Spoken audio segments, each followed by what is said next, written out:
प्रिय साथियों नमस्कार। मैं जसवंत सिंह कैलासिया। हमारी YouTube चैनल पाराद लोकतंत्र का अंकुरण में आपका स्वागत है। इस चैनल का अंग्रेजी वर्जन भी है जिसका नाम है पाराद जर्मिनेट्स द डेमोक्रेसी। हम फेसबुक पेज और ट्विटर अकाउंट पर भी उपलब्ध हैं। हमारा व्हाट्सएप नंबर है 7646950188। मैं पुनः इसको दोहराना चाहूँगा 7646950188। लिंक्स का विवरण डिस्क्रिप्शन में दिया गया है। ये सभी सोशल मीडिया प्लेटफॉर्म्स हाल ही में लॉन्च की गई हमारी राजनीतिक पार्टी जिसका नाम है लोकतांत्रिकों का समानुपातिक एवं हेतुक प्रतिनिधि जनसमूह के आधिकारिक प्लेटफॉर्म्स हैं। पार्टी का अंग्रेजी नाम है proportional and rational representatives alliance of Democrats. इसे संक्षेप में पाराद कहते हैं। यह नामकरण ठीक वैसा ही है जैसा कि तमिलनाडु में AIADMK और आंध्र प्रदेश में AIMIM नामों से पार्टियां हैं। हमारा ऐसा मानना है कि हमारी ये जो राजनीतिक पार्टी है वो भारत की प्रथम और एकमात्र राजनीतिक पार्टी है। अर्थात भारत में जो शेष कथित राजनीतिक पार्टियां हैं वे भारतीय शासक वर्ग की अंश एवं पक्षपाती हैं, पार्ट एंड पार्शियल हैं। इस एपिसोड में हम भारत में जारी किसान आंदोलन पर तैयार किए गए आलेख के दूसरे भाग को आपके सामने प्रस्तुत करेंगे। इसका शीर्षक है भारत में किसान आंदोलन एवं पाराद के विचार व सुझाव। आलेख का प्रथम भाग 3 एपिसोड में प्रसारित किया गया था जिसकी लिंक्स भी नीचे दी गई हैं। इस आलेख को हमने 4 भागों में विभक्त किया है। इस एपिसोड में हम दूसरे भाग को आपकी सेवा में इस तरह से प्रस्तुत कर रहे हैं। सांसदों के संसदीय क्षेत्रों में स्थित आवासों के शांतिपूर्वक एवं अनुशासित ढंग से घेराव के लाभ।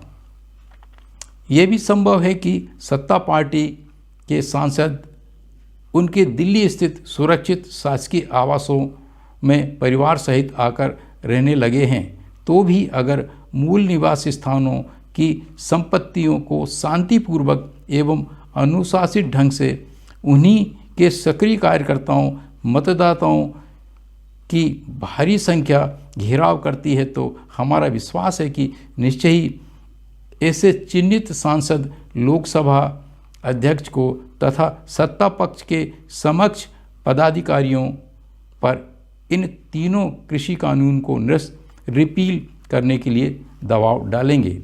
सुझाव नंबर 2, हमारी इस विस्तारित एवं विकेंद्रीकृत डिस्ट्रीब्यूटिव एंड डिसेंट्रलाइज आंदोलन के अनुगमन अप्रोच का दूसरा बड़ा लाभ जो कि पार्टी पॉलिटिक्स एवं वोट की राजनीति से संबंधित है ये होगा कि भारतीय शासक वर्ग का वो धड़ा कंपोनेंट जो सत्ता पर काबिज है कभी नहीं चाहेगा कि उसका वोट बैंक कम हो और उसके विरुद्ध व्यापक जन असंतोष उत्पन्न हो। कृपया नोट करें, भारतीय शासक वर्ग का वो धड़ा कंपोनेंट जो इन दिनों की केंद्रीय सत्ता पर काबिज है उसकी जो मानसिकता दर्शन विचारधारा है उसके अनुसार वो प्रत्यक्ष रूप से बड़े संकेंद्रित आंदोलन सेंट्रलाइज एजिटेशन मूवमेंट्स को धराशायी भी कर सकता है। अप्रत्यक्ष रूप से छाम दाम दंड भेद की उसकी चिर परिचित नीति को अपनाकर भी ऐसे आंदोलन को आसानी से समाप्त कर सकता है। वो भारी जानोमाल की हानि के लिए भी तैयार रहता है। जैसे कि शाहीन बाग का आंदोलन के मामले में विकेंद्रीकृत और विस्तारित आंदोलन का एक बहुत बड़ा लाभ ये होगा कि इसमें सांस्कृतिक क्रांति के तत्व भी शामिल किए जा सकते हैं। हम यहाँ एक अति महत्वपूर्ण उक्ति मैगजिम ये जोड़ सकते हैं कि हालांकि यहाँ ये बातें प्रासंगिक नहीं हैं, राजनीतिक परिवर्तन अस्थायी प्रकृति के परिवर्तन होते हैं, किंतु सांस्कृतिक परिवर्तन स्थायी प्रकृति के परिवर्तन होते हैं। और देखा जाए तो भारत में सांस्कृतिक परिवर्तन क्रांति की नितांत आवश्यकता है। भारत को इस पुरोहितवादी, अधिनायकवादी, पूंजीवादी मानसिकता वाले भारतीय शासक वर्ग से मुक्ति पाने के लिए मात्र एक ही तरीका है कि सांस्कृतिक क्रांति।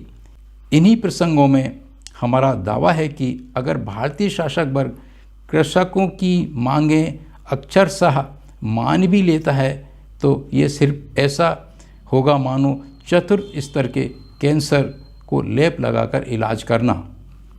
अर्थात कुल मिलाकर भारतीय मूल उत्पादक वर्ग की स्थिति में कोई खास सुधार नहीं होगा, जिसकी की गारंटी संविधान में दी गई है। आपको ये विदित होना चाहिए कि हमारी राजनीतिक पार्टी पाराद का ये दर्शन एवं अनुगमन है कि हम समस्याओं के मूल कारणों को जान पहचान कर उनके आमूलचूल रूप से स्थायी हल की वकालत करते हैं। इन्हीं प्रसंगों में हम ये टॉप सीक्रेट बताना चाहेंगे कि भारतीय शासक वर्ग का सबसे खतरनाक हथियार है शासित वर्गों पर सांस्कृतिक पकड़। और जैसा कि विरोधाभास का नियम है, भारतीय शासक वर्ग की यही सांस्कृतिक पकड़ उसकी बहुत बड़ी कमजोरी भी है। कृपया ध्यान दें, जब जब भी भारतीय शासक वर्ग की उसकी अपनी कथित महान अनंतकालीन विशाल संस्कृति और आध्यात्मिक दर्शन की आधुनिक अवधारणाओं जैसे कि तार्किक, हेतुक, वैज्ञानिक विचारधारा की कसौटी पर परखने की बात होती है तो वो बहुत बुरी तरह से तिलमिला जाता है, बौखला जाता है, क्रोधित हो विचलित भी हो जाता है। हमारे इस कथन को हम इस प्रकार से और भी सुस्पष्ट करते हैं कि भारतीय शासक वर्ग का वो घटक जो इन दिनों केंद्र में एवं अनेक राज्यों में सत्ता शक्ति पर काबिज है, उसने अपने 3 शत्रुओं को माना है।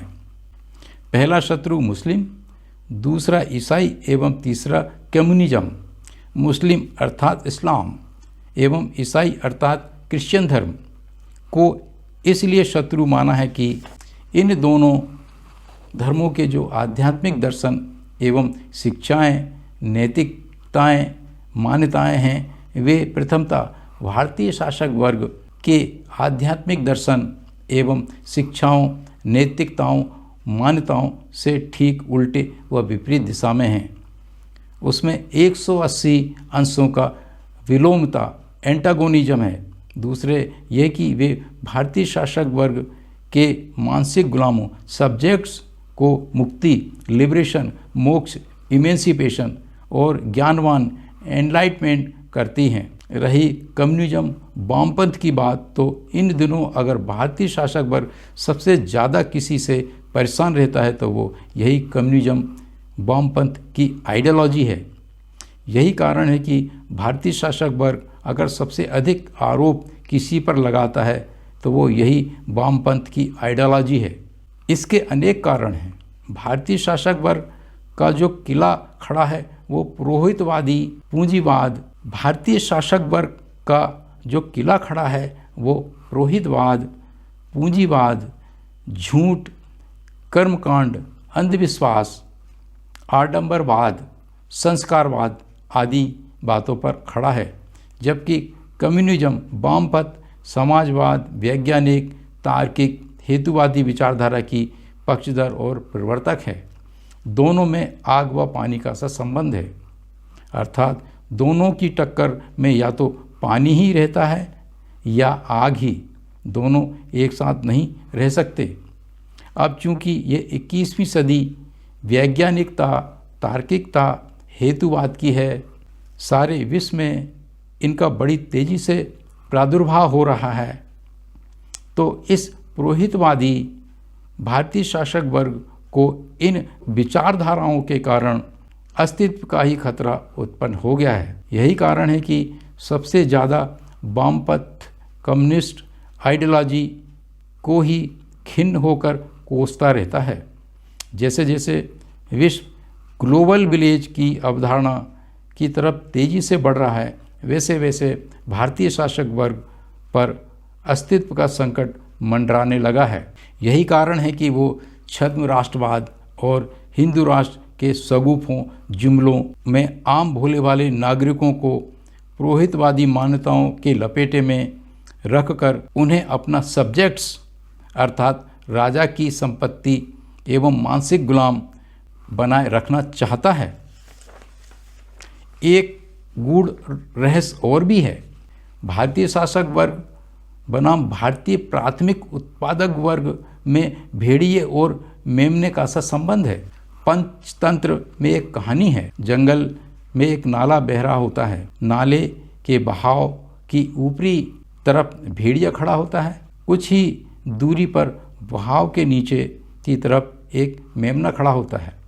भेड़िए को उसके प्राकृतिक लंपटपन के गुण नेचुरल इंस्टिंक्ट के कारण खुरापात सूझती है।